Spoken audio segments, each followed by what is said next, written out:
Buena, buena, cabros, con el video reacción prometido ayer, lo prometido es deuda.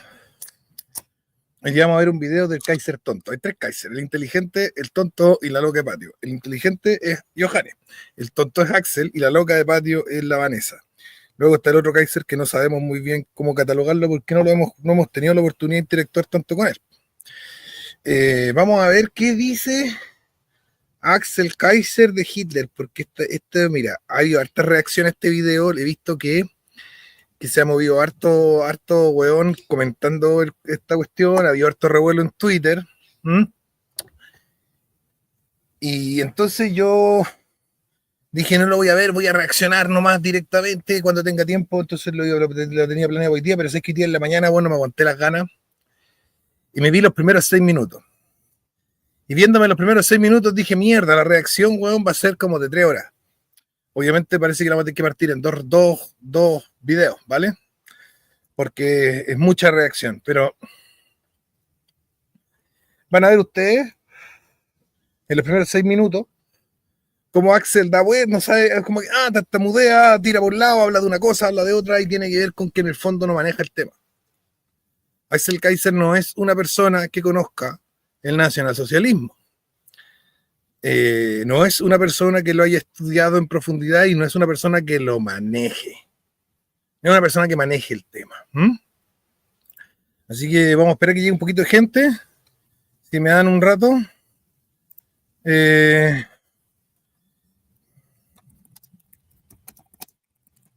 Mientras busco el video y todo eso.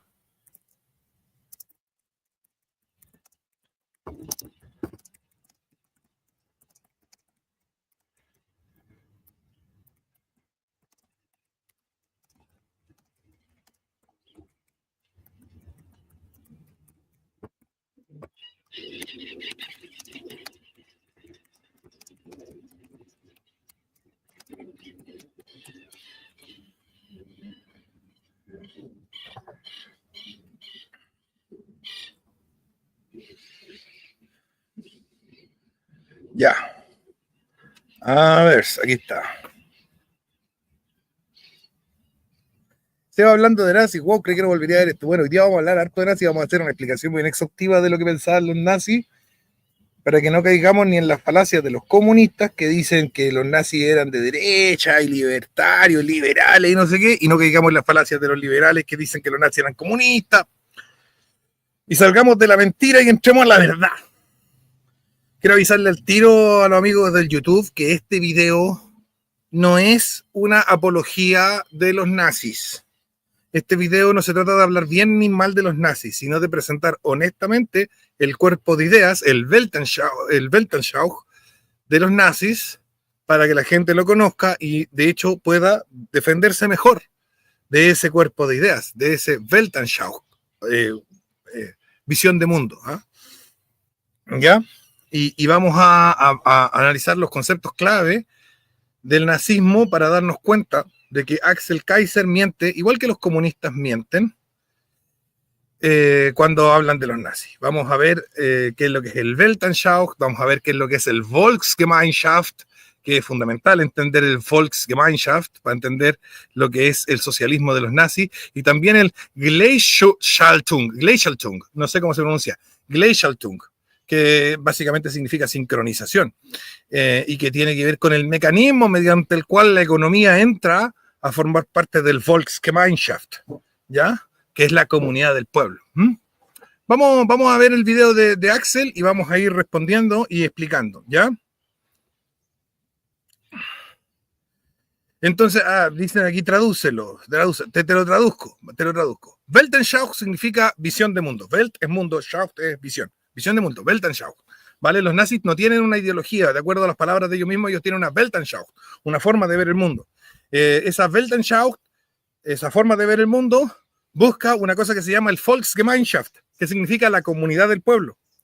Y el Volksgemeinschaft, la comunidad del pueblo, es la forma en la que los nazis definen su socialismo. Lo definen como la comunidad del pueblo. ¿Cómo se consigue la comunidad del pueblo, en específico en el ámbito económico? Porque la comunidad del pueblo abarca mucho más que lo económico. Se consigue mediante el Gleichschaltung, Schaltung, que significa sincronización o puesta en sincronía o puesta en orden, ¿vale? ¿Ya? ¿Por qué usamos las palabras originales? Y yo las pronuncio pésimo, a pesar de que Felipe Sanz cree que tengo buena pronunciación, la verdad es que no, tengo una pronunciación horrible del alemán, pero usamos las palabras originales porque las traducciones quedan cortas, no, no son capaces de abarcar todo el sentido que los nazis están tratando de dar, y una de las cosas que vamos a tratar de explicar es precisamente eso, la profundidad y el alcance del sentido de estos conceptos claves de la ideología de los nazis, ¿ya?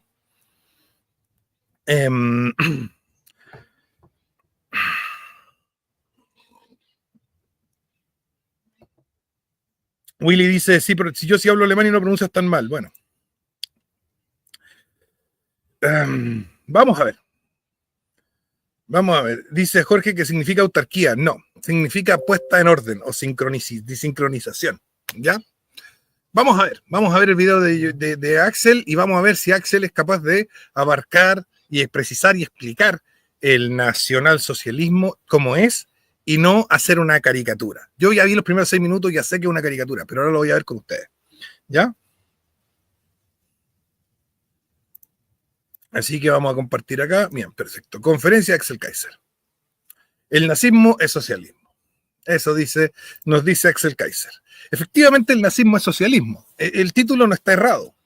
El error es cuando se intenta plantear que el socialismo al que propende o al que busca dirigirse el nazismo se parece en algo al socialismo de Proudhon, al socialismo de Comte, al socialismo de Marx, al de Lenin, que los pone además en la foto, ¿no es cierto? Es misleading, ¿no es cierto? Trata de engañar. Veamos. Veamos qué es lo que dice Axel y comparémoslo con lo que realmente pensaba Hitler. Muchas gracias a todos por venir, sobre todo un día de semana a las 7 de la tarde, donde podrían estar tomándose un cóctel, un pisco sour y pasándola bien. Un pisco sour, eso es lo que toma Monsalve, Axel. Eso está prohibido para los fachos. Los fachos ya no podemos tomar más pisco sour porque ese es el copete de Monsalve, ¿ya? No puedo evitar hacer esta talla, pero vos, ¿quién chucha toma pisco sour si tiene algo entre las piernas? Yo entiendo, aquellas personas que no tienen nada entre las piernas toman pisco sour. Pero aquellas personas que tenemos algo entre las piernas nos repulsa, nos causa repulsión el pisco sour, por razones obvias. ¿Qué es lo que toman los que tienen algo entre las piernas? Cervecita, ¿ves? Ya, no importa. Sigamos. Bien, y vienen a oír de un tema tan denso y tan deprimente como este. Miren, y esta charla además va a ser exigente porque sobre la historia del nazismo se ha escrito tanto y se ha dicho tantas cosas, son tantos los ángulos que uno puede investigar que era mejor leerse los propios nazis, pues, weón, para entender la weá bien. Axel culiao. Eso es lo que no hiciste. Esa es la parte de la pega que no hiciste. No te leíste a los nazis. Te leíste a las distintas posiciones que analizan a los nazis, pero no te leíste a los nazis. Y entonces no voy a entender nada de los nazis si no te leíste a los nazis. bueno, es eterno, básicamente. Yo no voy a estar hablando años de este tema. Lo que yo voy a hacer en esta charla es básicamente demostrar por qué el nazismo es socialismo y por qué es anticapitalismo y por qué... Es verdad que es socialismo, es verdad que es anticapitalismo. Vamos a ver que ahora viene la mentira. No tiene una diferencia fundamental con el comunismo o el marxismo. No tiene una diferencia fundamental con el comunismo y con el marxismo. Eso implica que o no entiendes el comunismo marxista y leninista y eso, o no entiendes el nazismo. Porque son tan distintos que es imposible siquiera llegar a compararlos. Están en dimensiones distintas del pensamiento y del lenguaje, la forma en la que definen los conceptos, la forma en la que tratan la discusión política es tan distinta, tan opuesta, que decir que no tienen diferencias fundamentales es decir que no entendiste ni el uno ni el otro, o uno lo entendiste o no lo estudiaste, ¿sabes? O no lo estudiaste, estás haciendo una charla sobre una guay que no estudiaste. ¿Ok? Que al que adhieren... Voy a partir rápidamente con un poquito para que vean la diferencia cosmogónica, ¿vale? Antes de que avancemos.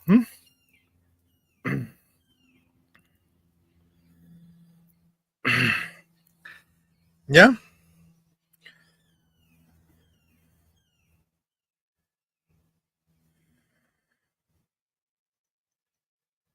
Los nazis tienen una cosmogonía mítica, donde se tocan temas como Hiperbórea, los Nibelungos, ¿eh? El Demiurgo.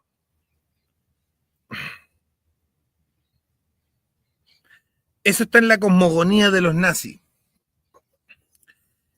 Y en la cosmogonía de los comunistas, ¿qué es lo que hay? En la cosmogonía de los comunistas está el comunismo primitivo. Un mundo de pocos seres humanos donde la abundancia es total y la propiedad inexistente. Fíjense ustedes la diferencia ya desde la parte cosmogónica. La cosmogonía, como muy bien dice Ángel Katsta, es pagana, cátara, albigense, la de los nazis.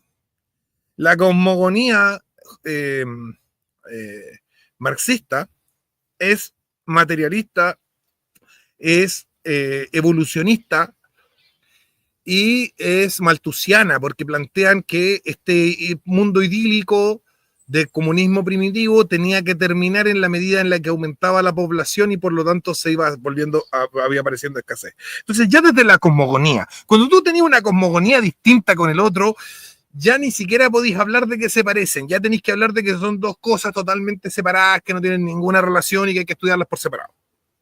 ¿Vale? La cosmogonía que sigo yo, por cierto, está en la Biblia, ahí Génesis. Leen el libro de Génesis, esa es mi cosmogonía, vale. Pero la cosmogonía de los nazis es otra, que está relacionada con civilizaciones perdidas, conflictos cósmicos entre el demiurgo y la providencia, que es, en el fondo sería como Wotan o el Alfater vikingo, ¿no es cierto? O el Wotan germánico, o el Juspater romano, ese sería como la providencia. Hitler lo escribe en sus libros, lo pone la providencia, pero los análisis de religiones comparadas han llegado a la conclusión de que se está refiriendo normalmente a Wotan, o al Alfater, o a Juspater, ¿no es cierto? ¿Ah? Y enfrentamiento cósmico entre el demiurgo y la providencia, y una caída de una gran civilización que se digrega en razas que se separan y que son atadas a la materia por el demiurgo mediante el judío y el dinero y el préstamo con intereses. Y eso está en la cosmogonía nazi. Y en la cosmogonía comunista está un mundo donde el ser humano primitivo de las cavernas vivía en comunismo, porque no tenía propiedad privada, porque no la necesitaba, porque vivía en un universo súper abundante, porque habían pocas personas para muchos recursos. Pero que en la medida que se fueron reproduciendo, esos muchos recursos fueron haciéndose pocos, ¿no es cierto? Una visión malthusiana que los lleva, ¿no es cierto?, a tener que establecer derechos de propiedad. Esa es la visión marxista. ¿Vale?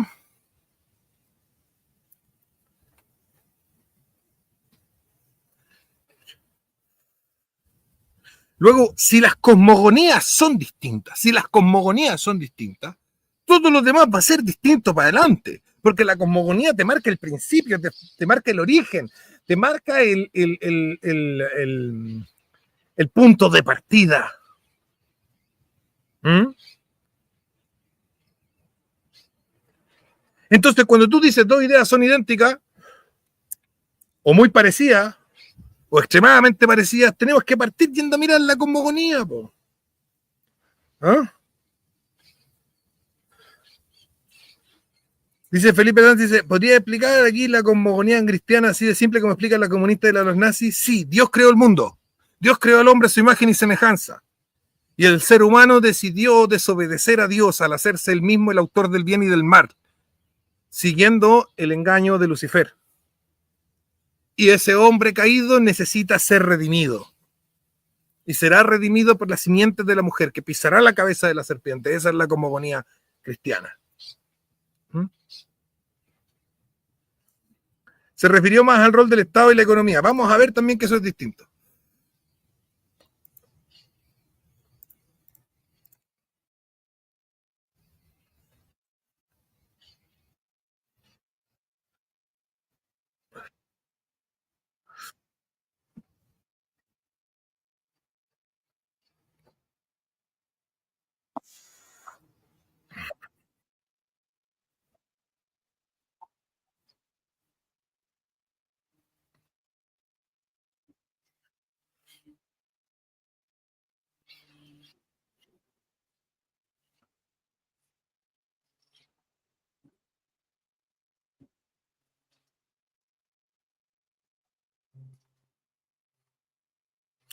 Y con Mises militaban en el movimiento fascista de derecha, católico, austriaco, que era un muy buen movimiento que los nazis derrocaron, por cierto.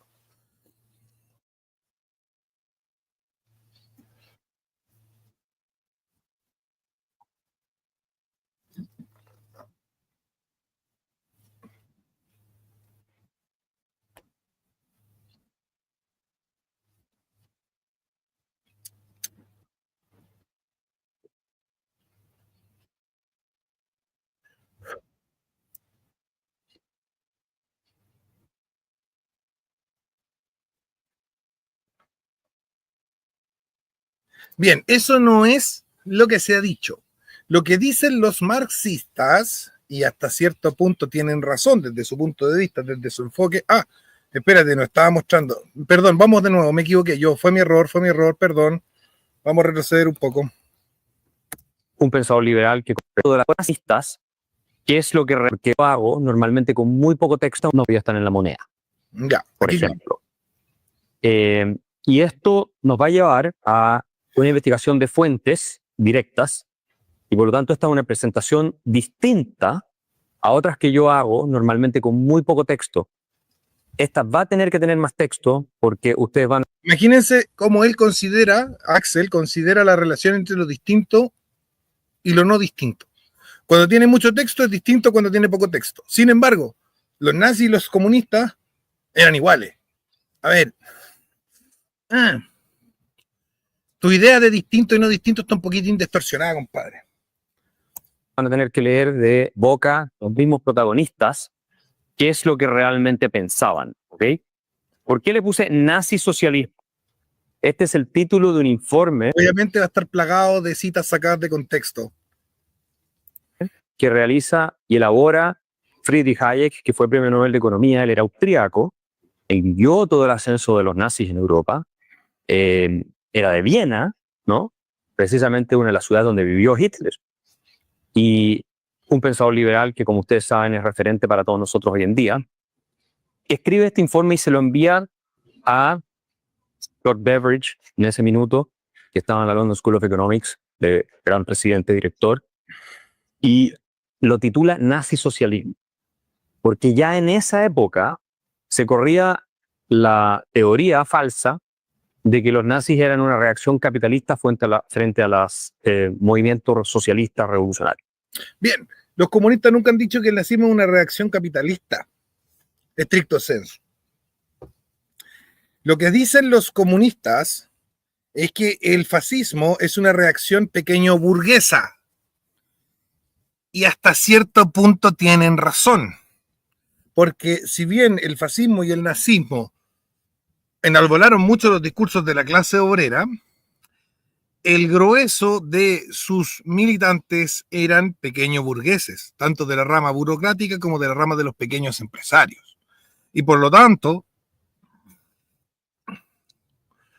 los nazis era un movimiento de clase media, por decirlo así. ¿Vale? El nazismo no es un movimiento de los pobres, como el comunismo, es un movimiento de la clase media. Y en ese sentido los comunistas lo criticaban, decían, esta es una reacción pequeño burguesa. Y es verdad. Luego, no es cierto que los comunistas digan que los nazis son capitalistas. Hoy en día ya empezaron a decirlo, pero originalmente si uno va a los textos comunistas de la época de los nazis, uno va a ver que los nazis, uno va a ver que los comunistas dicen los nazis son pequeños burgueses. Y es verdad que son pequeños burgueses. Es súper verdad que los nazis son pequeños burgueses. ¿Mm?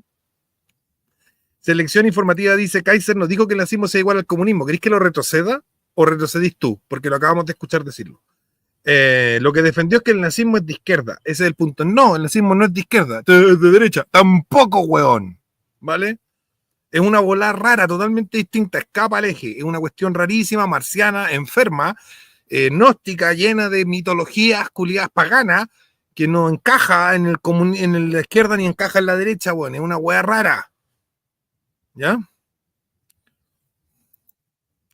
Los nazis eran muy pequeños burgueses y degenerados, sí. Exacto. El nazismo es nazismo. No, el nazismo no es comunismo más racismo, el nazismo no es capitalismo más racismo, el nazismo no es libre mercadista, el nazismo no es estatista, el nazismo no es de derecha, el nazismo no es de izquierda, el nazismo es nazismo. Es una weá rarísima, palpico, extraña y enferma y súper degenerada, pero no es de izquierda ni de derecha, ¿ya? No puede serlo, no entra dentro de las categorías. Es imposible ponerlo en esas categorías, ¿ya? Equivocado el nazismo, todo lo que tú queráis, pero no está en la izquierda ni en la derecha, ¿vale? Sigamos viendo. Y básicamente lo que decías ayer, que esto no es verdad, ¿no? Entonces yo lo titulé igualmente. ¿Por qué? Porque el nazismo es socialismo. Y si ustedes se fijan, la izquierda trata de hablar siempre de fascismo. Selección informativa, dice la izquierda o derecha no lo define el tamaño del Estado. Primero, selección informativa, te aviso, Estado de Estado se escribe con mayúscula. Con minúscula es Estado como los estados de la materia, ¿sí? Líquido, sólido, gaseoso, plasma. Estado se escribe con mayúscula, para empezar, ya no me di stock escribiendo mal. Y segundo, no lo define porque, primero que nada, los únicos que creen que existe algo así como el tamaño del Estado son los liberales. El resto de las filosofías políticas no están de acuerdo con que el Estado tenga tamaño. No creen que el Estado sea posible medirlo y establecer que es grande, que es chico, que es más grande, que es más chico. ¿Vale? Los únicos que piensan que el Estado crece o se achica o es más grande o es más chico son los liberales. El resto de personas, el resto de ideologías no se plantean no plantean el Estado desde categorías geográficas, desde categorías, digamos, desde una magnitud, como algo que puede aumentar o disminuir. ¿Ya? Entonces, no, los nazis no creen en aumentar ni disminuir el Estado porque no piensan en el Estado desde las categorías que lo llevarían a ser una magnitud. Los comunistas tampoco. ¿Vale? Los únicos que ven el Estado como algo que puede ser más grande o más chico son los liberales. Entonces, si estableciéramos la derecha y la izquierda desde el punto de vista del tamaño del Estado, estaríamos obligados a tomar solamente el paradigma liberal como punto de referencia. Y eso sería injusto para todas las demás ideologías y sería arbitrario, ¿ah? Imparcial. ¿Ya?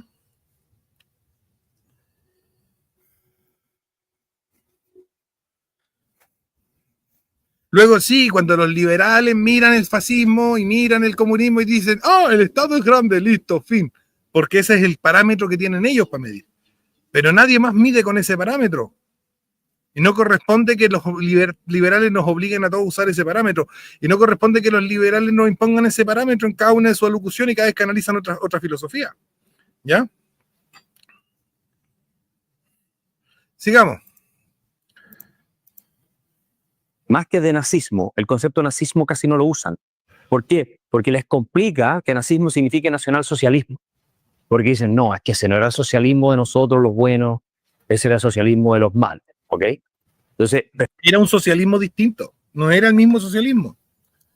No era el mismo socialismo. Era socialismo, pero no era el mismo socialismo, era otro socialismo. Y es así. Aunque te duela, Axel, es así. Prefieren hablar de fascismo en vez de hablar de nazismo. ¿Mm? Y aquí, después de esta posición, yo espero que les quede claro que la filosofía nacional socialista, descontado el ingrediente racial del que también vamos a hablar, ¿no?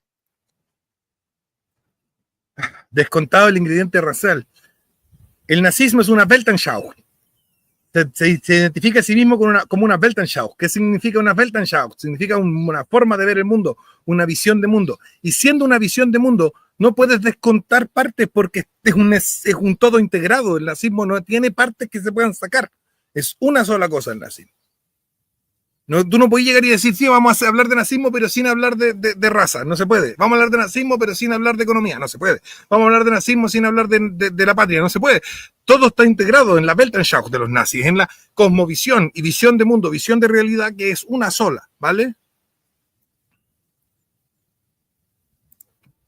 Es una filosofía que hoy ustedes pueden ver en cierto grado, ¿no? Bastante representada en movimientos como el Frente Amplio, como el Partido Comunista de Chile y los demás, ¿no? Falso, falso. Hoy en Chile no hay ninguna fuerza política, ninguna, ni la Nacional Libertario, ni el Partido Republicano, ni el Partido Comunista, ni el Frente Amplio, ni la DC, ninguna tiene ningún elemento en común con los nazis, ninguno.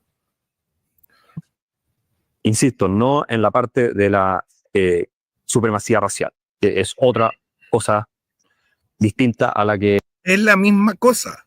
hemos visto en nuestro país, por supuesto, hasta ahora, ¿no? Entonces, bueno, antes de entrar al tema, quería hacer unos pequeños comentarios biográficos de Hitler, que es el personaje que aquí parece un muñeco diabólico. O sea, esta es una foto que encontré yo de él cuando era niño. O sea, ya, yo veo. Imagínate ver una guagua y encontrarla fea. Axel, esto habla más de tu carácter que de cualquier otra cosa. Un bebé es solo potencialidad. No hay nada actualizado en un bebé. Aunque sea el bebé Hitler. Las guaguas son lindas. Todas las guaguas son lindas. Todas las guaguas son tiernas. Todas las guaguas son adorables. Son seres humanos en estado de potencialidad pura. Y no pueden más que evocarnos ternura y amor, aunque sea Hitler de guagua. ¿Vale? Los bebés son inocentes. Ese Hitler que está ahí en la foto es inocente. El de después no. Pero ese sí. ¿Ya?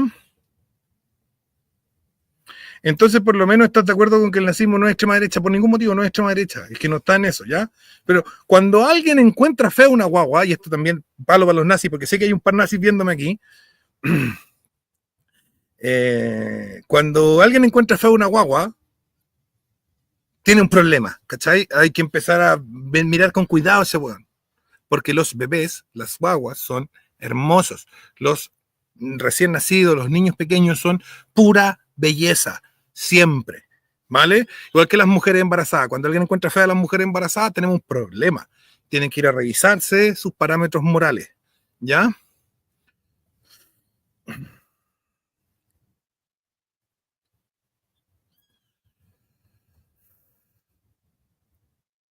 Digamos que hay guaguas más lindas que otras, todo el rato dopamina. Pero eso ya es un criterio estético, pero las guaguas despiertan en nosotros siempre ternura y amor, ¿ya?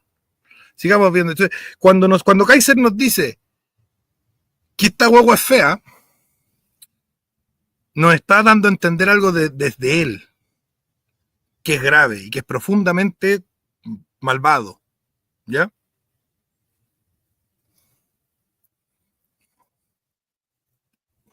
Y aquí hay gente que está diciendo que hay guagua fea, cabros, háganse ver. Háganse ver. Porque tienen desconectada su estética de su ética. O porque tal vez tienen mala su ética.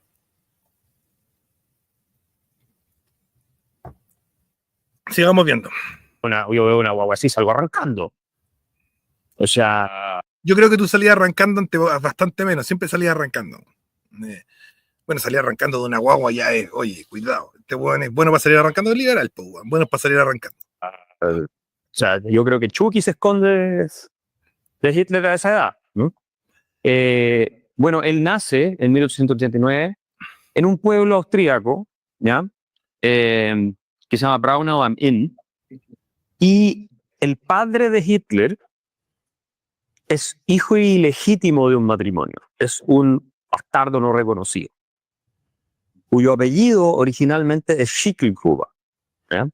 Ese es el nombre de familia de la madre del padre de Hitler. Pero adopta el nombre de su suegra, el apellido de su suegra, y de ahí sigue, ¿no es cierto?, la línea hacia abajo con Hitler. ¿Qué es lo que caracteriza al padre de Hitler? Esto es importante. Es una persona pequeña burguesa, pero muy pequeña burguesa, clase media-baja, que lo único que intenta toda su vida es tratar de demostrar que es alguien, ¿no? Y eso es el nazismo, es un movimiento arribista de la pequeña burguesía, una pequeña burguesía que quiere ser gloriosa, que quiere ser importante, que le caen mal los pobres, que le caen mal los ricos porque se siente que están al medio y que quieren ser los que la llevan, y inventan un relato en el que pueden meter a los pobres y a los ricos en su tren de huevada, ¿ya? En el contexto de el pueblo en el que él vive, ¿no? Y están llenos de mitos y de cosas pequeño burguesas como las teorías de la conspiración y todas esas weas que son típicas de pequeños burgueses medio pelo intelectual. Y es un tremendo resentido social. Es una persona muy frustrada socialmente, con mucha rabia. Y esta rabia la hereda Hitler.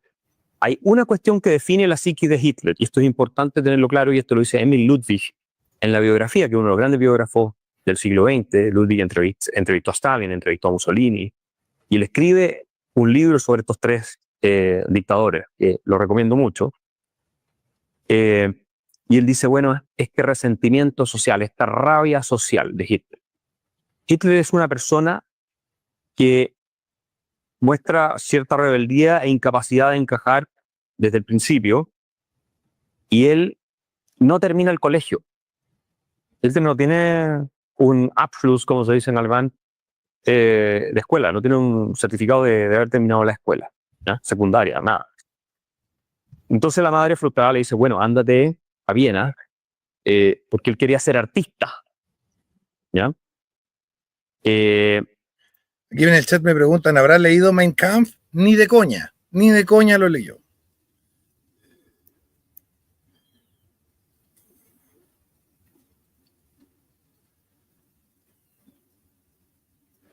Oye, Seba, ¿y por qué le tenían tanta mala a los judíos? Eso nunca caché, eso está metido en su cosmogonía y en su Weltanschauung. Podría ponerme a explicarlo, pero vamos a seguir con lo de... Voy a ponerme a explicarlo en un rato más. Ya voy a explicar un rato más la idea del nazi central. Por lo demás, prácticamente Hitler nunca trabajó en su vida. Si hubiera vivido en Chile sería militante del Frente Amplio. Ya. Esta weá, yo encontré que se pasó de barzudo este culiao. A ver.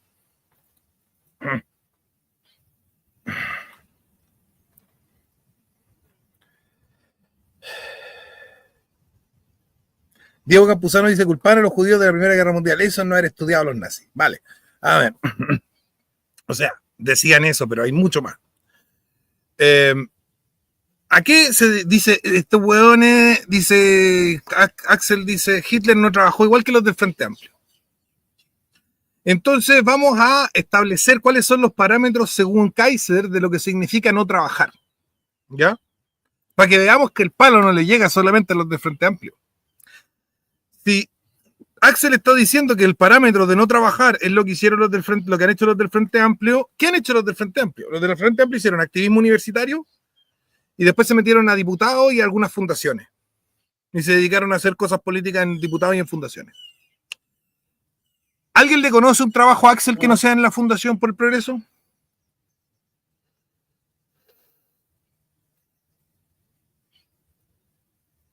¿Alguien le conoce a Axel Kaiser un trabajo que no sea el de la Fundación para el Progreso?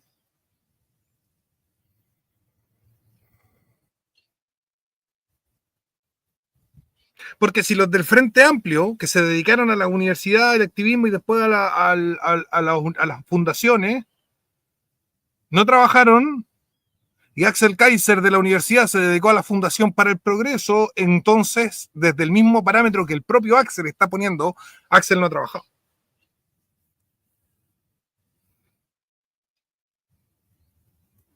Entonces, Axel debería estar en el Frente Amplio. Ahora, hay otros del Frente Amplio que no se metieron a fundaciones. Tal vez Axel dice, no, los que se metieron a fundaciones sí trabajaron, en realidad sí trabajaron. Y los que no se metieron a fundaciones son los que pasaron de la universidad al Congreso. Camila Vallejo, Jojo Jackson, ¿no es cierto? El señor Boric. ¿Ah?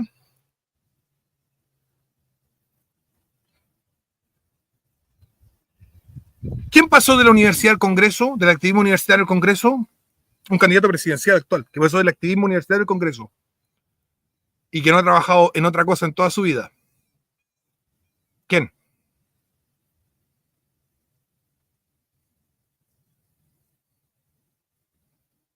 José Antonio Cast. Desde el parámetro que Kaiser está poniendo, José Antonio Cast no ha trabajado.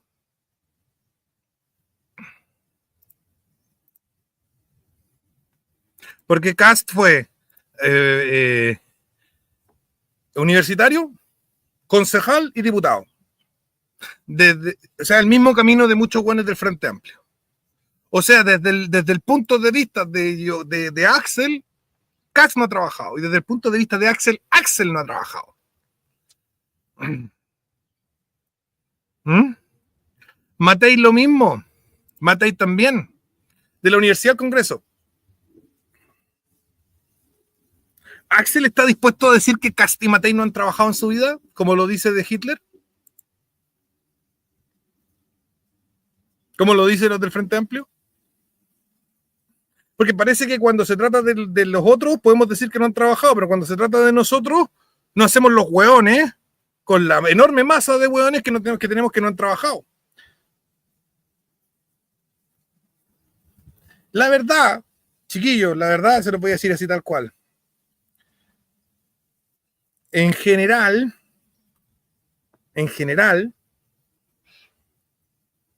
los hueones que se dedican al discurso político no trabajan porque es incompatible con un trabajo normal. Así que tenemos dos opciones: o consideramos que el discurso político es una forma de trabajo, o consideramos que ninguno de los hueones trabaja. Pero es una deshonestidad intelectual y una deshonestidad vital y una contradicción vital precisamente para Axel.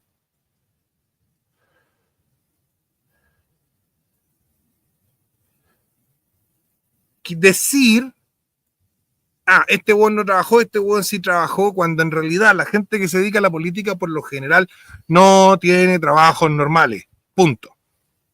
¿Ya? Sigamos. Tenemos hartos errores que, vamos, yo les dije que estoy a tardar harto tiempo.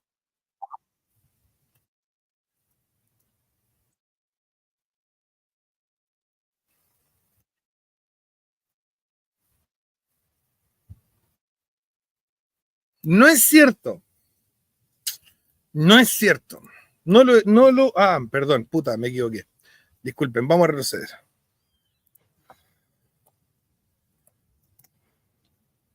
Pero no les quepa ninguna duda.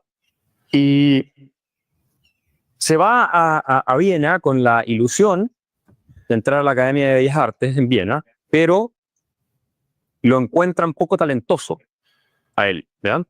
No es cierto. No es cierto. No es cierto. No lo encontraron poco talentoso. El problema de los cuadros de Hitler era un problema no de talento representativo en el ámbito de poder dibujar algo y que se parezca a lo que estáis dibujando. Era un problema matemático, fíjense. Era un problema matemático. Cuando Hitler pintaba, y es cosa de mirar un cuadro de Hitler, podemos ver uno si quieren y hacer el análisis, pero yo creo que escapa al propósito de este video, pero háganlo ustedes mismos el ejercicio. Cuando Hitler dibujaba, los cuadros de Hitler tienen el problema de que las líneas de perspectiva no son matemáticamente correctas y las proporciones no son matemáticamente correctas. Entonces el problema de Hitler era que en el fondo no sabía aplicar bien las matemáticas a la pintura. Y si ustedes buscan un cuadro de Hitler se van a dar cuenta de que de pronto las ventanas están a la altura de las puertas. Entonces, ¿por qué?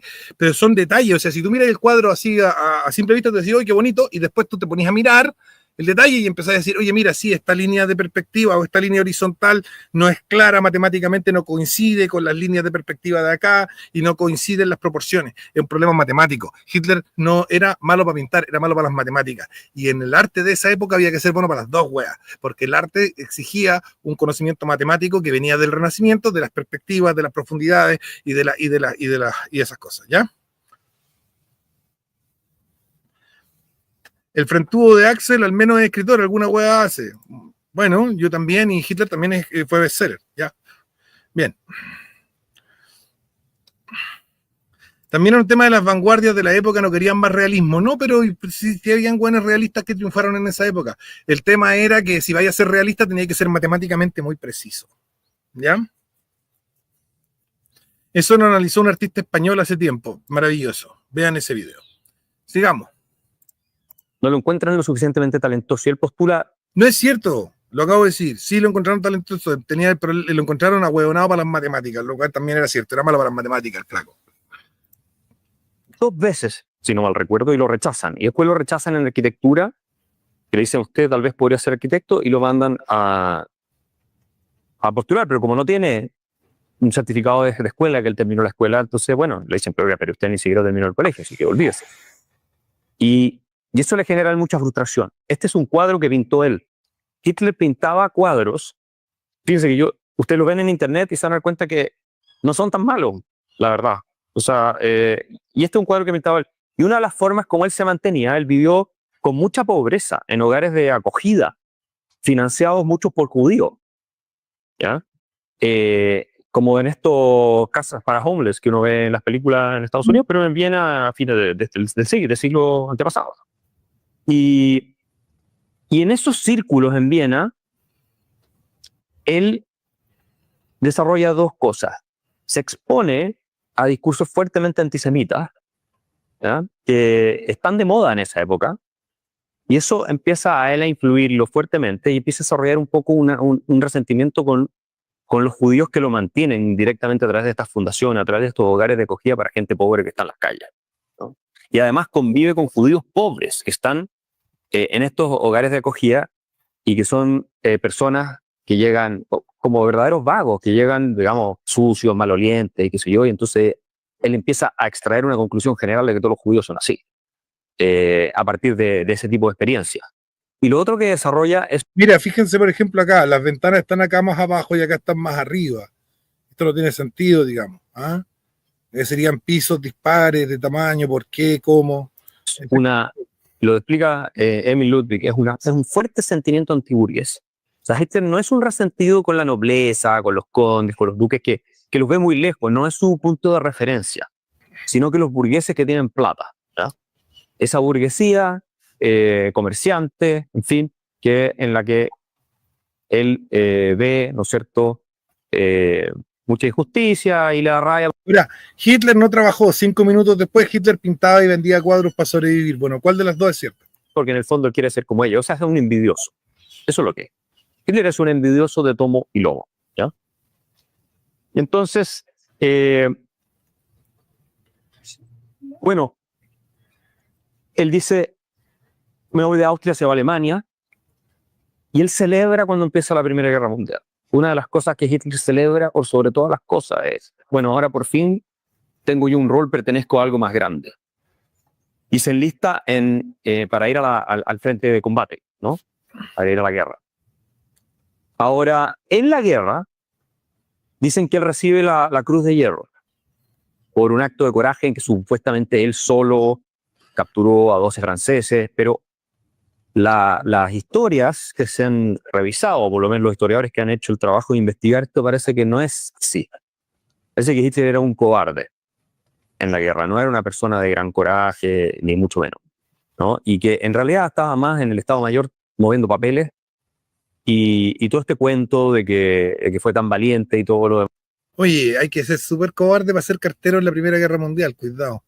Más parece haber sido una gran exageración y que él... No digo que sea el epítome de la valentía, ¿vale? Pero estoy seguro que a Axel le proponí ir a ser cartero de militar en la Primera Guerra Mundial y te dice, no, por favor.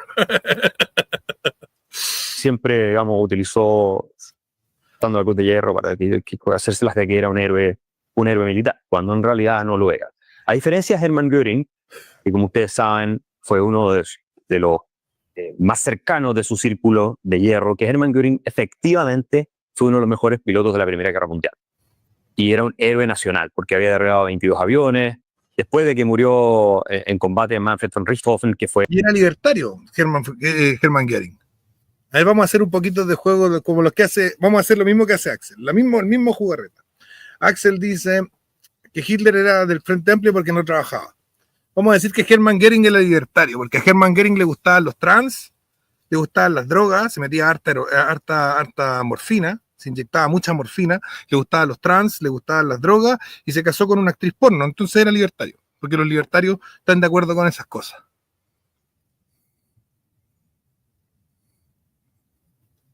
No, pues no es cierto. ¿Mm? Hermann Göring se metía 4 gramos de morfina diarios, claro. Y Hermann Göring se casó con una actriz porno y le gustaban los buenos trans, le gustaban los travestis a Hermann Göring. Era un drogadicto que se acostaba con travestis y se casó con una actriz porno. Entonces nosotros podríamos decir, Hermann Göring es libertario. ¿Ah? Claro, Hermann Göring Blazet, podríamos decir, ¿no es cierto?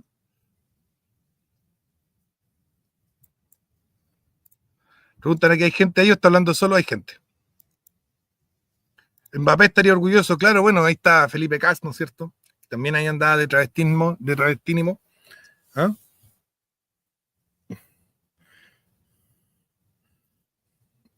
Herman como que se parece un poco más Lobo. Ya, sigamos.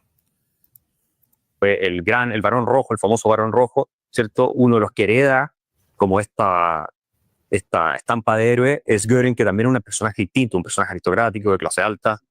Y él efectivamente sí tenía un estatus merecido de leyenda en la Primera Guerra Mundial, que después les fue muy útil a Hitler para utilizarlo para conectarse con ciertas esferas de élite y otras cuestiones más. Se dice élite en castellano, Axel, se dice élite. Elite es francés y es muy mala clase.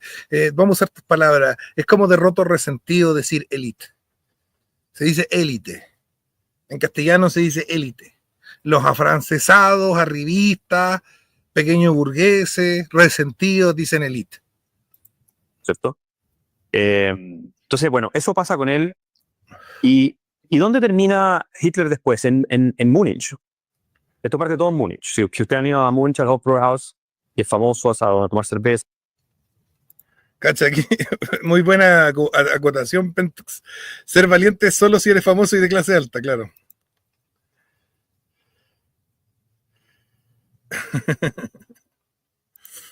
A comer ahí, ustedes pueden ver que muchas reuniones de los nazis o de los primeros movimientos incipientes nacionalsocialistas se desarrollan ahí en Múnich, en distintas, estas típicas cervecerías bávaras, qué sé yo. El Hofbräuhaus es una de las más conocidas.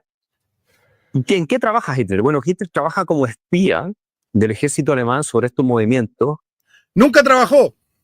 Espérense, nunca trabajó. Trabaja Hitler. Bueno, Hitler trabaja como Hofbräuhaus es una de las más conocidas. ¿En qué trabaja Hitler? Bueno, Hitler trabaja como espía del Nunca trabajó, Hitler trabaja como espía. ejército alemán sobre estos movimientos reaccionarios en contra del orden establecido que se están formando. ¿Ya?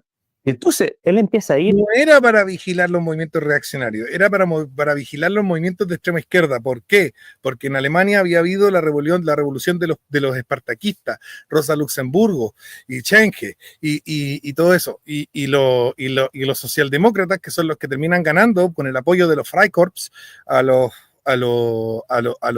espartaquistas, vigilan los movimientos de izquierda, los movimientos que tienen nombres como de izquierda, para ver que no sean movimientos comunistas subversivos que pudieran hacer esto de tomarse el poder. Por eso mandan a Hitler a vigilar un partido que se llamaba Partido de los Obreros Alemanes. ¿Por qué? Porque tenía nombre que podía ser partido revolucionario y no a los reaccionarios. No lo mandaron a vigilar a los reaccionarios, a los reaccionarios, lo mandaron a vigilar a los revolucionarios. ¿Vale? Sigamos. Ir a oír las reuniones de estas personas que en realidad era como ver a veteranos, algunos viejos que están ahí conversando de lo mal que está Alemania y de que los judíos tienen todo tomado y nos están sometiendo y qué sé yo. Y él supuestamente va para reportar qué peligro o no pueden significar estas organizaciones. Y las empieza a oír y empieza a decir, ¿saben qué? Tienen razón. Y un día, estando ahí de espía, él, a que vean ustedes cómo son las cosas, toma la palabra y da un discurso. Ya se saltó una parte importante de la historia de Hitler, que es crucial, porque Hitler fue candidato a concejal por el Partido Socialdemócrata en Múnich. Sí, Hitler fue candidato de la izquierda. Y hay fotos de Hitler en funerales de dirigentes de izquierda durante la época de la guerra entre los socialdemócratas y los comunistas del y los socialdemócratas apoyados por el Freikorps y los comunistas apoyados por Lenin. Hay fotos de Hitler con la bandera roja, con la rosa del Partido Socialdemócrata, marchando y en los funerales, y hay fotos, carteles de su candidatura a concejal que perdió por el Partido Socialdemócrata, el SPD, que hasta el día de hoy existe en Alemania, ¿vale? Se lo saltó. Lo otro es que no, Hitler no se paró a hablar en una de esas reuniones porque les encontró la razón. Todo lo contrario. Hitler se paró a hablar en una de esas reuniones porque no les encontró la razón, porque el Deutsche Arbeiterpartei, el partido de los trabajadores alemanes, era un partido que era separatista bávaro. Querían separar a Bavaria del resto de Alemania. Y cuando empezaron a hablar de separar a Alemania, a Bavaria del resto de Alemania, a Hitler se emputeció Hitler. Y se paró a hablar emputecido para decir, weón, ¿cómo se le ocurre que vamos a ser separatistas? ¿Qué mierda les pasa, giles culiados y la weá? Y de un discurso emputecido de, weón, que chuchas tienen en la cabeza de querer separar, weón, a Bavaria de Alemania. Y esa es la razón por la que se levanta. No porque les encuentra razón, él se para a hablar porque no les encuentra razón. Y desata toda su ira y su furia y todo lo demás. Es tan impresionante el discurso que da que, bueno, aplauso cerrado. Y ahí había un señor, ¿cierto?, que es uno de los fundadores del, porque hay un partido que es anterior al Partido Nacional Socialista Obrero Alemán, que es el Partido Obrero Alemán, ¿ah? El Deutsche Arbeiterpartei, que es este. Este era el logo, y que era el Partido de los Trabajadores de Alemania. Supercapitalista, ¿no? Partido de los Trabajadores de Alemania, ¿no? Esto es, poco después estamos hablando de la Revolución Rusa, o sea, esto es... Habría que preguntarle a Axel, dado que él considera que es ridículo que un partido capitalista se llame Partido de los Trabajadores, habría que preguntarle a Axel si acaso él encuentra que el capitalismo está en contra de los trabajadores o algo. ¿Qué está tratando de explicar? O sea, ¿cuál es la insinuación que está haciendo? ¿Cuál es el fondo de la insinuación, Juan? Porque hasta donde yo entiendo, el discurso libertario es que los trabajadores están mejor con el capitalismo. Luego, si tú dices no, los trabajadores no podrían estar a favor del capitalismo, estaría estableciendo la misma dicotomía de lucha de clases que establece el marxismo. Axel, ¿qué estás tratando de decir, Axel? ¿Por qué te disparas en los pies, Axel? Yo sé por qué. Yo sé por qué. Porque pese a que eres un Mateo muy estudioso, no te da la cabeza, no te da el CI. Te queda grande el lugar que ocupas, te queda grande. Más o menos en la misma época. Y que ese partido fundado por un obrero, un cerrajero, de allá de Bavaria, Anton Drexler, y un periodista que se llama Karl Harrer, entre otros más. Y es un partido fundamentalmente antisemita, nacionalista en materia de, básicamente, Alemania primero, la humillación y la guerra y todo lo demás, y revolucionario en términos de lucha de clase. ¿No? Un poco los ricos contra los pobres, pero además esta cosa racial. Mentira. Mentira. Mentira. El Partido de los Trabajadores Alemanes y posteriormente el Partido Nacional Socialista de los Trabajadores Alemanes nunca apoyó la lucha de clases. Era un movimiento fuertemente contra la lucha de clases. El centro de su discurso era estar contra la lucha de clases por la chucha, Axel, weón. Siempre estaban diciendo, nos oponemos al capitalismo y al socialismo porque, o sea, y al comunismo porque tanto el capitalismo como el comunismo generan la lucha de clases y nosotros no queremos luchas de clases, por eso estamos en contra del comunismo, por eso estamos en contra del capitalismo, porque los vemos como los precursores de la lucha de clases. Ergo, estaban en contra de la lucha de clases. Eran anti lucha de clases, no pro lucha de clases. Axel, sé honesto, weón. O contra los burgueses. Y aquí esto es un factor muy importante. Varios de los miembros de este partido incipiente, de esta formación que se está dando, son miembros de una sociedad esotérica y ocultista que se llama la Thule-Gesellschaft, la sociedad Thule, que algunos de ustedes habrán oído. Yo no he estudiado la historia de las sociedades ocultistas, pero si hay una que tuvo influencia, probablemente la que más influencia ha tenido en la humanidad ha sido esta, ¿no? ¿Y qué es lo que...? O sea, los masones, nada. Los masones que hicieron la Revolución Francesa, que hicieron la independencia de Chile, la de Argentina, los masones que hicieron la Revolución Americana, los masones que... No, eso no tiene influencia, ¿no? ¿Qué influencia van a tener? ¿Qué influencia va a tener Silo, que tiene 3 diputados en Chile, que llegó a tener 5? ¿Qué influencia tienen las sociedades ocultas? Ninguna. Obvio que Thule, que tuvo una pequeña influencia política en un momento contextual muy pequeño de la Alemania de los años 30, 20, esa es la sociedad secreta más importante. Señor Axel, Señor Axel, le queda grande el poncho. No tiene usted que hablar cosas que desconoce. Las sociedades secretas son muchas y muchas han sido muy importantes. Y Thule no se puede decir que ha sido poco importante porque influenció y generó todo lo que fue el Folkich y después el nazismo, pero decir que los Thule son los más importantes es dejar de lado muchas organizaciones que son muy importantes. Principalmente la masonería, la sociedad secreta más grande del mundo. Lo que pensaban en la Thule Gesellschaft, que ustedes pueden ver que de ahí viene la suástica. La suástica no la inventó Hitler.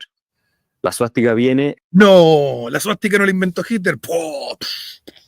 ¿De qué le estoy hablando, weón? ¿A cabros de octavo básico? Todo el mundo sabe que la suástica no la inventó Hitler, por la chucha. Esto lo toman en un símbolo muy antiguo que se encuentra en culturas en la India, en otros lados, milenario, y ellos lo toman porque la tesis de esta sociedad esotérica es que existe esta raza superior, que es la de los arios, y que los alemanes son los descendientes de esta raza superior, ¿cierto? Esa es la tesis de esta sociedad, de este grupo, y que hay una especie de choque de civilizaciones. Esa tesis no es la tesis simplemente de la Thule, es la tesis de todas las sociedades ariosofistas. Y la Thule es una sola de las sociedades ariosofistas. Y también existió, por ejemplo, la Germana Norden, que era otra sociedad ariosofista, además de la sociedad ariosófica, que es la primera, ¿no es cierto? Y que son una escisión de la sociedad teosófica de Madame Blavatsky, la cual es una escisión de la masonería. Son como ramas que salen.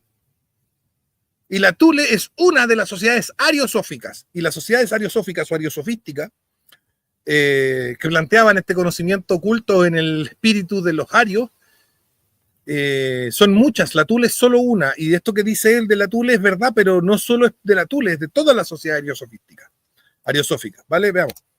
Es que existe esta raza superior, que es la de los arios, y que los alemanes son los descendientes de esta raza superior, ¿cierto? Esa es la tesis de esta sociedad, de este grupo, y que hay una especie de choque de civilizaciones con otros grupos, especialmente los judíos, que quieren corromper y destruir la raza aria y la raza germana, y una de las formas de corromperlas mezclándose con otras razas. Pero no es la más importante. No es la más importante. El principal tema con los judíos es el tema de que los judíos serían una raza que sirve al demiurgo. Vale, voy a explicar bien rápido. Para los nazis, para todos los que son gnósticos en general, existen dos dioses importantes, ¿vale? El dios de verdad, que crea el mundo espiritual, que crea otros dioses, que crea los ángeles, que crea el cielo, que crea cosas lindas. Y luego está el demiurgo, que crea este mundo material que es horrible. ¿Ya? Y el demiurgo logra atrapar almas en este mundo material. Y el propósito de estas almas sería entonces escapar a la prisión demiúrgica que sería este mundo, y la forma de escapar es separándonos de la materia. ¿Cómo sirven los judíos al demiurgo en la filosofía nazi? Los judíos sirven al demiurgo en la filosofía nazi a través del interés del dinero, porque los judíos, prestando dinero y cobrando intereses, obligan a todas las almas a seguir atadas a la materia. Y esa es la tesis nazi. Ese es por qué los nazis odian a los judíos. Por esto es lo central. Hay otros elementos que si nos traicionaron en la Primera Guerra Mundial, dice Hitler, sí, es verdad, también los odian por eso, que si no sé qué, que si se mezclan, verdad, pero el punto central del nazismo es: el ser humano tiene que trascender su naturaleza material para alcanzar su naturaleza espiritual, que es su naturaleza más pura. Para eso debe escapar al engaño y a la cárcel en la que el demiurgo lo ha puesto. Y para eso tiene que dejar de pensar en la materia. Pero el judío no lo deja dejar de pensar en la materia porque le presta plata y le cobra intereses. Ese es el tema de los nazis. Algunos lo encontrarán estúpido. Yo, por mi parte, lo encuentro estúpido. Pero ese es el tema, no es otro. Ese es el punto central. Los nazis dicen, oye, ¿por qué odian a los judíos ustedes? Porque los judíos atan los espíritus al mundo material sirviendo al demiurgo a través del interés del dinero. Weón. Un minuto para explicar por qué los nazis odian a los judíos. No necesitáis más. Eso es todo. ¿Por qué no? ¿Por qué? Porque no sabís, po, weón. Porque no hay estudiado la weá.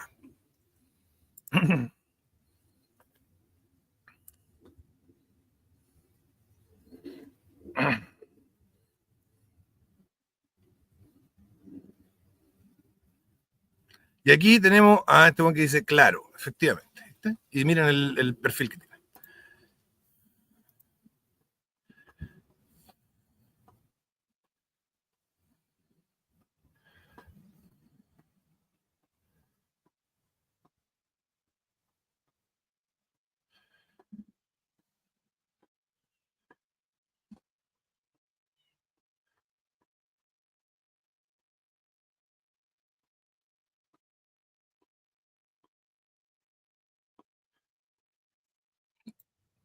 Ya.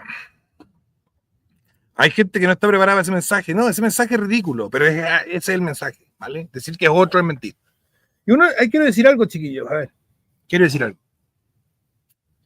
Cuando los comunistas y los liberales usan a los nazis como arma para atacarse mutuamente, y esto es súper relevante, ¿vale? Se lo tengo que decir a la cara porque esto es súper relevante. Cuando los nazis y los comunistas, cuando los liberales y los comunistas usan a los nazis para atacarse mutuamente, ganan los nazis. Voy a decirlo de nuevo porque esto es importante. Cuando los liberales y los comunistas usan a los nazis para atacarse mutuamente, ganan los nazis. Porque la forma de derrotar a los nazis es siendo honestos sobre lo que realmente piensan los nazis. ¿Se entiende? Los nazis pensaban una serie de cosas que son súper estúpidas. Y ellos saben que las cosas que piensan son súper estúpidas. Por eso dicen, la gente no está preparada para escuchar esto. Porque ellos saben que si se lo dicen a la gente de cara, dicen, mira, nosotros creemos esto, la gente va a decir, estos buenos están locos, son unos enfermos mentales. Entonces los nazis, y yo fui nazi, ocultan este mensaje y ya hablan de otras cosas. Hablan de cosas más contingentes y no sé qué, que oye, que la inmigración, no sé qué, la weá, mira, los bancos que son maricones, te cobraron muchos intereses, y hablan de eso. El núcleo de su mensaje lo dejan oculto para que solamente lo sepan los buenos que ya están dentro. ¿Se entiende? Porque sienten vergüenza y porque saben que van a ser rechazados si dicen lo que de verdad piensan. ¿Ya? Saben que todo el mundo los va a apuntar con el dedo y se va a reír. Mira la agua que dijo cuando digan lo que de verdad piensan. La forma de derrotar a los nazis no es tirarlos para la izquierda, tirarlos para la derecha y que los comunistas dicen, los liberales son nazis. No, los liberales van y responden, no, los comunistas son nazis. Los del Frente Amplio son nazis. No, eso no sirve para nada. Eso de hecho fortalece a los nazis porque les permite mantener ocultas sus verdaderas creencias que son aberrantemente ridículas y jocosas. ¿Ya?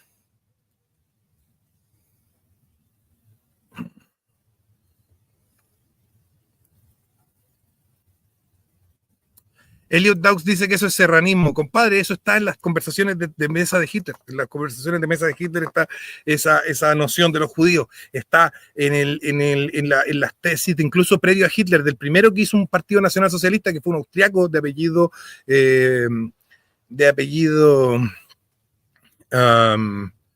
Jung, pero no Carl Jung, no el psicólogo, sino otro de apellido Jung, un pariente lejano de Carl Jung. Hizo el primer partido nazi.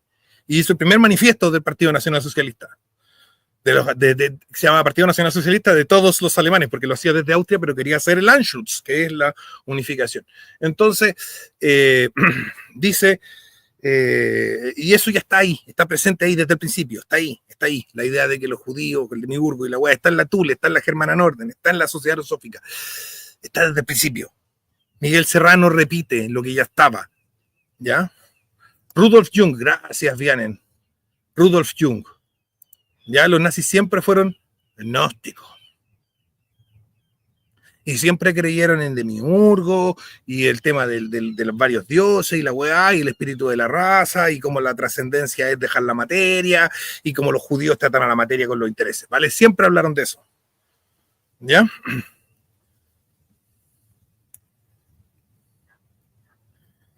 Reseñas Cuarentonas dice, oye, entonces a ver si entendí bien, los nazis quieren llevarnos al paraíso diciendo que dejemos de ser materialistas. Claro, los nazis quieren desatar los espíritus de la materia para liberarnos del engaño de Demiurgo. Sí, son gnósticos, igual que los neoplatónicos, los cátaros, los albigenses, todos esos juegan. Bueno, por de pronto, los mormones. tienen también un rollo con eso. Eh, todos somos dioses y esto lo vamos a alcanzar si nos separamos del mundo material que nos impide ejercer nuestra divinidad y quienes trabajan para este Dios malvado que nos mantiene en la materia, los judíos que nos prestan plata cuando nos ponen intereses, nosotros tenemos que estar pagando y ya no podemos pensar en la espiritualidad y trascender, sino que tenemos que estar pagando. Entonces, y pensando en pagar la cuota, y entonces estamos atrapados en la materia. Y esa es la weá. Ni siquiera el tema de que por pagar la cuota del interés, o sea, con la cuota con intereses del préstamo seáis más pobre. Da lo mismo porque eso también sería pensar desde la materia. Para los nazis no. La cuota con intereses del préstamo te obliga a seguir en la materia. Y ese es el hueveo. Los neoplatónicos no son otra cosa que los gnósticos, son cosas distintas, pero tienen elementos muy similares en común, ¿vale? Parten todos de esta volada de este mundo y este otro mundo, y nosotros estamos en el mundo malo, tenemos que salir, ya. Bien. Rudolf Hess fue especialista en esa parte espiritual, claro, porque como les digo yo, esto estaba desde el principio, no es una cosa que se le ocurrió después a Serrano. Serrano no inventó lo que escribió, Serrano repite lo que dijeron ya los nazis desde el principio.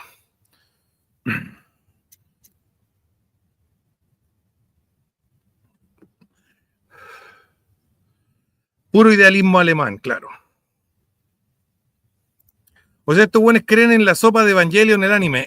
Evangelion tiene un mensaje gnóstico muy fuerte. Sí.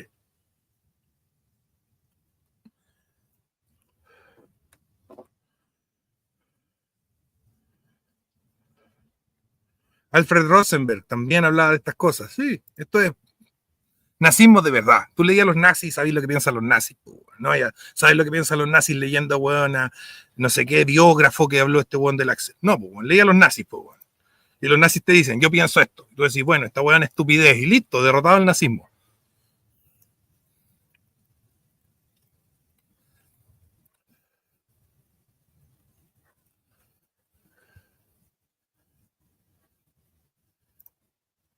Exacto, Jabalí Dunedain.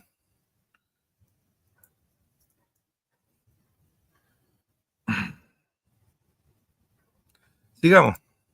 ¿No? Un poco diluyendo la pureza de la sangre.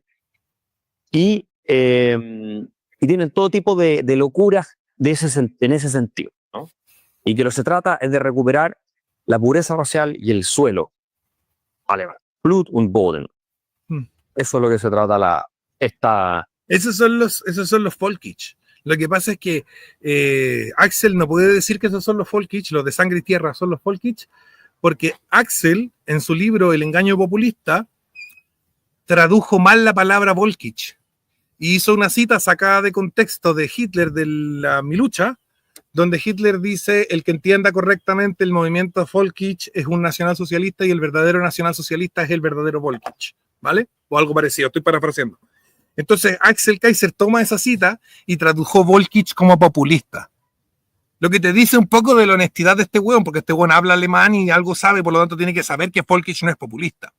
Sin embargo, para decir que el populismo era malo, en su libro El engaño populista, Axel va y traduce mal Volkich. Y toma esa cita del Mein Kampf, de Mi Lucha, donde dice eso. Dice, el verdadero Volkich es el nacionalsocialista, el que sea un verdadero Volkich va a ser un verdadero nacionalsocialista, y el que sea un verdadero nacionalsocialista va a ser un verdadero Volkich. Está diciendo que son lo mismo, que el Volkich y el nacionalsocialismo son lo mismo. ¿Y cuál es el Volkich? El Volkich es el movimiento de Sangre y Tierra, que viene dado por las sociedades ariosóficas. Entonces, Volkich no es populista, pero como Axel ya metió la pata, porque Axel ya en uno de sus libros mintió y dijo que Hitler estaba hablando del populismo.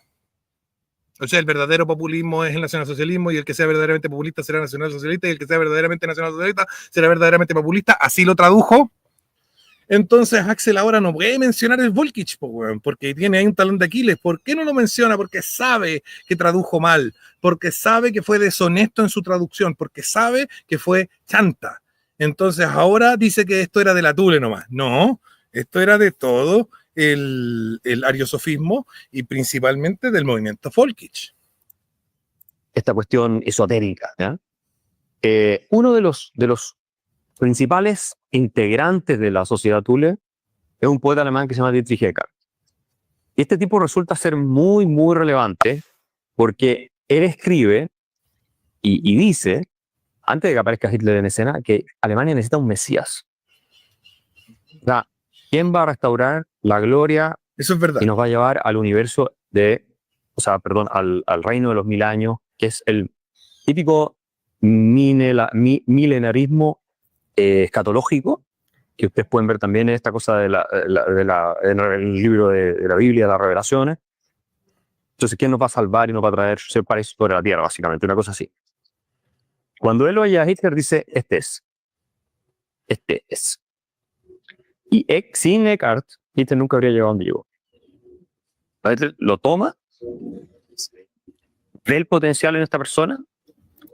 Claro, Eckhart escucha a Hitler hablar y lo empieza a conectar, lo empieza a apoyar, lo empieza a levantar, porque dice, este weón se enamora Eckhart de Hitler y dice, este weón es el weón que yo estaba esperando, básicamente. Este es el hombre que yo estaba esperando. Y dice, este es el que va a generar el cambio. Y lo agarra y lo empieza a pulir, lo empieza a trabajar, porque Hitler era una persona, es lo que llama un picante, ¿no? O sea, una persona que no sabía comer, era una persona, un desastre, ¿no? Muy, muy burdo, de modales muy toscos. Entonces, cuando Eckhart lo empieza a presentar un poco más en sociedad, quedaba mal parado. Entonces, Eckhart lo empieza a pulir y lo empieza a ayudar con las cosas que escribe. Eckhart tenía un diario también en el cual publicaba artículos, ¿no? Estamos hablando de que todavía esto es un grupo pequeño de gente, ¿no? Aquí todavía no ha saltado todo el proceso del crecimiento del nacionalsocialismo. Y Eckhart tiene clara una cosa. Él tiene clara, para él, ¿no es cierto?, en toda esta enfermedad delirante mitológica, este conflicto civilizatorio racial que va a terminar llevando probablemente al exterminio de la raza judía, porque si no se extermina la raza judía, entonces los perdedores son los otros, son los germanos y los arios, ¿ya? Entonces, él dice, de hecho, sí, mira. Nosotros podríamos hacer algo parecido con Axel Kaiser. Podríamos decir, Axel Kaiser era un hueón de derecha, le gustaba lo que escuchaban los hueones de derecha, pero encontró que los de derecha tenían problemas, entonces escribió este libro de la miseria de la ignorancia, ¿no? ¿Cómo se llama esto? La fatal ignorancia, y entonces lo agarró, ¿cómo se llama este hueón? Ibáñez Scott, y dijo, este es nuestro Mesías, y le dio una fundación, y lo publicó en el diario El Mercurio, y empezó a corregirle los escritos, y a moverle la línea editorial. Podríamos decir lo mismo de Axel. O sea, no sé si Axel se da cuenta de que ciertos puntos claves de lo que está hablando de Hitler se pueden aplicar a él, y a tantos otros, a tu hermano, a mí. No sé si se entiende. Pero está diciendo generalidades de personas que se dedican a la política. Las personas que se dedican a la política hablan, discursean, escriben, no tienen trabajos normales y de pronto tienen un mecenas que les pasa plata, los ayuda y los hueones crecen y les va bien. O no alcanzan nunca a tener un mecenas y no crecen y no les va bien. Eso opera para Lenin, para Hitler, para Axel Kaiser, para José Antonio Cast y para Donald Trump. No, para Donald Trump no, porque según tenía su propia plata, pero opera para casi todos los hueones. O sea, atacar a Hitler con estas generalidades no es buena idea, no es como algo que realmente funcione, a menos de que tu audiencia sea brutalmente ignorante y esté dispuesta a pasar por alto con disonancia cognitiva brutal todas las weas que están a su alrededor, como el mismo weón que le está contando esto. Tal vez seamos inhumanos, es profético en realidad lo que él dice ahí, en uno de sus poemas, porque él señala, efectivamente, tal vez sea atroz lo que tengamos que hacer, pero si consiste en o lleva a la salvación de la raza aria, entonces termina siendo moral. ¿Ya? Profético. Él no vivió para ver todo lo que pasó después, y murió antes, pero este es un personaje muy, muy importante. O sea, el romanticismo, esta idea de poner los sentimientos por sobre la razón, juega un rol esencial en el auge del nacionalsocialismo alemán. De estas pulsiones revolucionarias y de la creación del paraíso sobre la tierra, este utopismo, etcétera. Claro, como decir, el libre mercado lo va a arreglar todo. Como eso, como ese utopismo, ¿no? Y en 1920 se funda el Partido Nacional Socialista Alemán, que es sobre la base del Partido Obrero Alemán, o sea, el Partido Nacional Socialista Obrero Alemán. Es un partido obrero. Esto es importante y toman obviamente la suástica como símbolo del partido que todos conocemos. Y acá entramos un poco al fondo del asunto, de por qué este es un partido socialista. Los que estén en Alemania pongan el VPN porque esta buena se va a poder ver allá. Y básicamente es anticapitalista. Es anticapitalista, es socialista, pero el socialismo que predican es distinto, esencial, diametralmente distinto, incluso opuesto al socialismo que predica la izquierda. Un partido anticapitalista y antiburgués. Eso es lo que es. ¿Ah? Entonces es un movimiento revolucionario y en contra. Y no es antiburgués porque están en contra de la lucha de clase. Del capitalismo que se asocia directamente con los judíos. Capitalismo judaísta. Como capitalismo judío, el comunismo judío, nosotros vamos a buscar una hueá que no sea ninguna de las dos para que no sea judía. Esa es la lógica, súper en simple, ¿vale? Porque ambas son posturas de la materia y nosotros queremos una hueá que no tenga nada que ver con la materia. Vale. Capitalismo financiero, los judíos, con la ruina de las condiciones económicas alemanas que son muy malas después de la Primera Guerra Mundial, esto antes de la hiperinflación que viene en el año 22-23, y entonces el partido emite, cuando se funda, un programa de 25 puntos. Yo saqué algunos, no acá, pero que ustedes pueden ver que son obviamente completamente antiliberales y anticapitalistas, ¿no? O sea, y anticomunistas. Y anticomunistas. Porque es otra volada. Por ejemplo, los actos de los individuos no pueden contradecir los intereses de la comunidad. Esto lo dicen los nazis. Claro, eso es lo que dicen. Ahora voy a explicar voy a explicar la ideología nazi un poquito. Denme un segundo, chiquillo, para explicarla bien rápido. La ideología nazi es bien simple, la verdad. Vale, ya vimos el tema cosmogónico, ¿no es cierto? A ver, los seres humanos eran una sola raza, vivían en una super civilización a toda raja, hiperbórea, ¿vale? ¿Qué pasó? Que, a ver, partamos, ya. El Dios verdadero hace dioses y ángeles y seres espirituales, por miles. ¡Ay, qué lindo! Y uno de estos seres espirituales dice, voy a hacer una wea, yo voy a hacer una creación mía. Y hace el mundo material en el que nosotros vivimos. Y este ser espiritual era suficientemente poderoso como para agarrar un montón de otros seres espirituales y atraparlos en el mundo material, ¿vale? ¿Ya? ¿Qué pasa?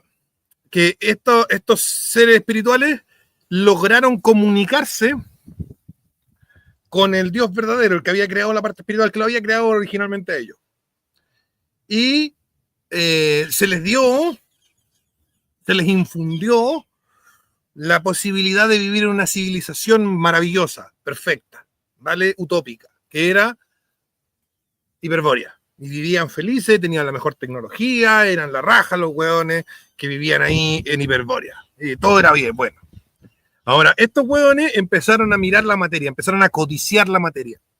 Y codiciando la materia, se separaron de su conexión con el Dios verdadero, el que creó las cosas, el que creó los espíritus. Ojo, yo no estoy de acuerdo con esto, estoy explicando lo que estos hueones creen, ¿ya? ¿Qué pasa? Cuando se desconectan, esta weá se va a la chucha y hay una mezcla como entre Torre de Babel, diluvio, la caída, todo mezclado. Entonces se desconecta esta cuestión y estos weones desconectados de Dios empiezan a pelear entre ellos, no sé qué es la cuestión, y básicamente Hiperbórea era un continente, se hunde en el mar, ¿vale? Diluvio, todo mezclado. Y ahí se esparcen por el mundo las razas. Y las razas son estos dioses que fueron atrapados en este mundo y que al reproducirse se han fragmentado, la esencia de estos dioses se ha fragmentado en distintos sujetos. Y cada una de las razas tiene, digamos, un pedacito del espíritu de esos dioses. Entonces todas estas razas comenzaron a tratar de volver a conectarse con Dios para volver a tener una civilización a toda raja y vivir espiritualmente a toda raja. Pero el demiurgo, el que creó este mundo material, tenía su propio plan. Y el demiurgo, que fue el que creó este mundo material, de acuerdo a los nazis, creó a los judíos. fue donde Abraham y le dijo, oye, yo bla, bla, bla, y la Biblia, ¿ya? Y los judíos adoran entonces al demiurgo, al dios de este mundo material. Y una de las formas en las que los judíos, porque tiene muchas formas, ¿cuál es la misión? Digamos, ¿por qué el demiurgo crea su pueblo elegido, los judíos? Porque quiere tener un pueblo, una raza que le permita impedir que las otras razas se vuelvan a conectar con Dios. Entonces el demiurgo dota de poder en este mundo a los judíos. El demiurgo tiene poder en este mundo porque él creó este mundo, el material. Entonces los judíos tienen mucho poder del demiurgo y sirven al demiurgo. Su forma de servir al demiurgo es atando a los demás pueblos a la materia. ¿Vale? Ya. Eso es la cosmogonía nazi. Vale. Ahora la ideología nazi. A partir de ahí, ¿qué es lo que hacen los nazis? Los nazis dicen, para poder reunificar los pedacitos de Dios que tenemos todos nosotros y hacer este gran Dios, tenemos que unificar nuestra raza. Nuestra raza tiene que ser una sola. Por eso también había un gran esfuerzo por ir a buscar a los alemanes que vivían en otras partes del mundo, en Estados Unidos, en Argentina, en Chile, que viajaban al llamado del Führer, ¿no es cierto? Hitler les decía, vengan, y los buenos iban. ¿Por qué? Porque decían, ¿por qué era tan importante traer a todos los alemanes de otros lados? Porque había que juntar todos los pedacitos de Dios. Todos los pedacitos de Dios. Para construir este Dios. Pero no basta con que se junten estos pedacitos geográficamente, que vivan en el mismo país, sino que es súper importante que estos pedacitos estén trabajando en una misma conciencia. Estén trabajando en una misma conciencia, con un mismo punto de vista, con un mismo objetivo, con una misma fe, con una misma idea. Y para eso tiene que lograrse lo que se llama el Volksgemeinschaft. Volksgemeinschaft, que significa, traducción literal, la comunidad del pueblo. Pero no es solo la comunidad del pueblo. El Volksgemeinschaft sería un estado mental, espiritual, del alemán, en el que el alemán ya no puede pensar en sí mismo como sí mismo, sino que piensa en sí mismo como la raza alemana. Es decir, que toma conciencia de ser parte de la divinidad que se fracturó. ¿Ya? Y es ahí donde el alemán reconstruye, digamos, este Dios fracturado, mediante el Volksgemeinschaft. Para ponerlo en clave, para que lo entiendan los liberales. Para que lo entiendan los liberales. Para los nazis, fíjense, para los nazis, no para mí, esta no es mi opinión, esta es la opinión de los nazis. Para los nazis, los judíos piensan como Adam Smith. ¿Qué decía Adam Smith? No es por la bondad del panadero que el panadero se levanta en la mañana a hacer pan, sino porque quiere ganar plata y su interés propio. Los nazis dicen ese pensamiento judío. Por cierto, el comunismo marxista también se basa en eso. También se basa en Adam Smith y en David Ricardo y todo lo demás. Bien. ¿Cuál es el pensamiento nazi?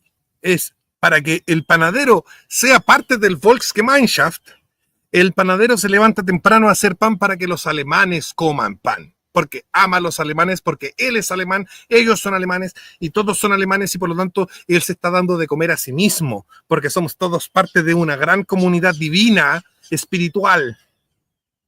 Entonces el interés ya no es individual y propio, sino que el interés es el interés de esta divinidad colectiva que se manifiesta, que aparece a través del Volksgemeinschaft. Para que esto ocurra, para que ocurra el Volksgemeinschaft y la unificación espiritual de los alemanes y la weá, es necesario, según los nazis, tener una economía que ellos llaman Gleichschaltung.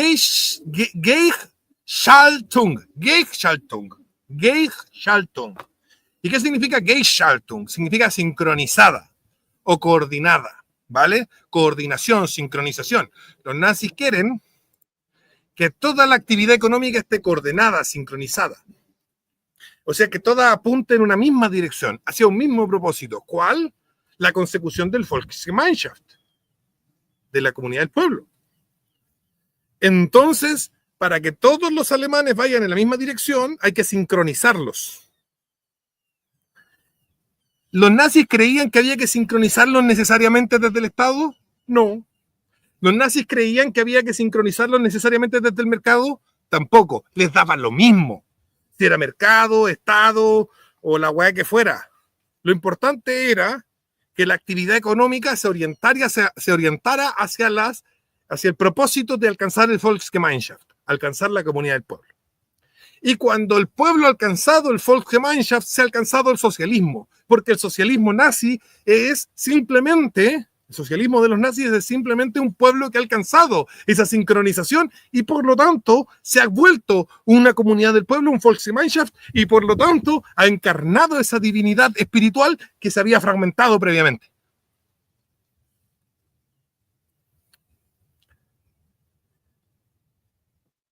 Y eso es lo que los nazis entienden por socialismo. No sé si se dan cuenta que es muy distinto a lo que los judíos, a lo que los comunistas entienden por socialismo. ¿Ya? ¿Se fijan que era distinto? ¿Se fijan que era distinto? Ahora, alguien va a preguntar sobre esta palabra que me cuesta pronunciar a mí. La Gleichschaltung. ¿Quién iba a imponer la Gleichschaltung? ¿De dónde viene la Gleichschaltung? Porque si hay una voluntad del pueblo, hay un destino del pueblo que lo lleva hacia el Volksgemeinschaft, tiene que haber alguien que diga para dónde va la cosa, ¿no es cierto? Vamos a ir para allá, vamos a ir para acá, vamos a ir para la izquierda, vamos a ir para la derecha. Alguien va a decir cómo se va a hacer esto. Y ahí entra el Führerprinzip, el principio del líder, el principio del jefe, el Führerprinzip. El principio del jefe dice que la divinidad, la providencia, ese Dios supremo que los nazis creen que no creó este mundo porque este mundo está fallado, sino que creó otro, esa es la idea de ellos, apunta a una persona, a un individuo, a decirlo para que quede súper claro para los liberales, a un individuo lo apunta y lo infunde del destino del pueblo.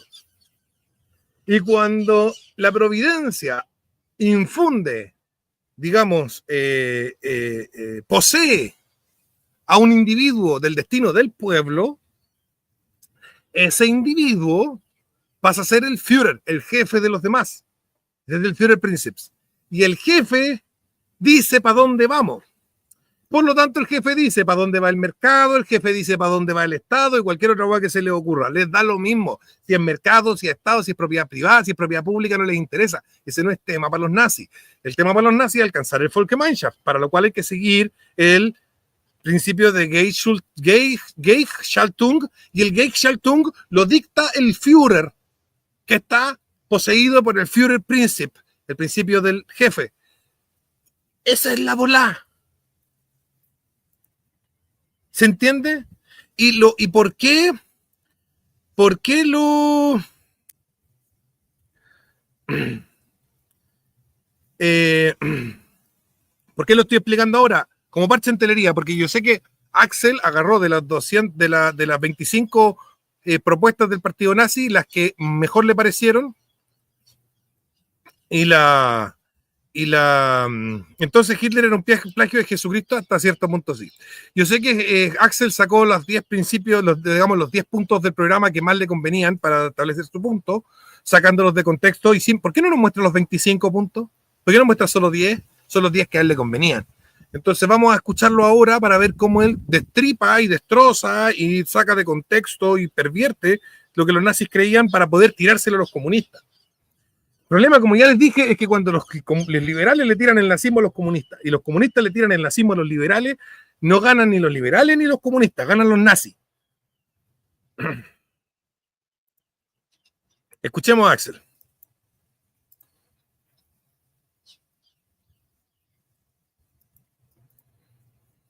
El interés de la comunidad es anterior a los actos del individuo. La comunidad entendida y definida como la entienden obviamente los nazis, como el cuerpo colectivo, el organismo, ¿cierto?, social alemán. La Volksgemeinschaft. Ese mismo, ese socialismo. ¿Cuándo hay Volksgemeinschaft? Sí. Entonces dice, primero, no lo pronuncio tan mal, considerando que este huevo sabe alemán. Los de la raza pueden ser ciudadanos. Y bueno, eso es importante. Esto es parte esencial del partido. Ningún judío puede ser miembro de la raza. Esta es la cosa racial de ella. Pero después vienen puras cuestiones económicas, prácticamente. O sea, tienen que abolirse todas las rentas que no sean basadas en la producción. O sea, se acabó el lucro. Se acaban las rentas basadas en que no sean basadas en la producción, porque las rentas que no son basadas en la producción fuerzan a los sujetos a permanecer atados a la materia. Esa es la explicación completa.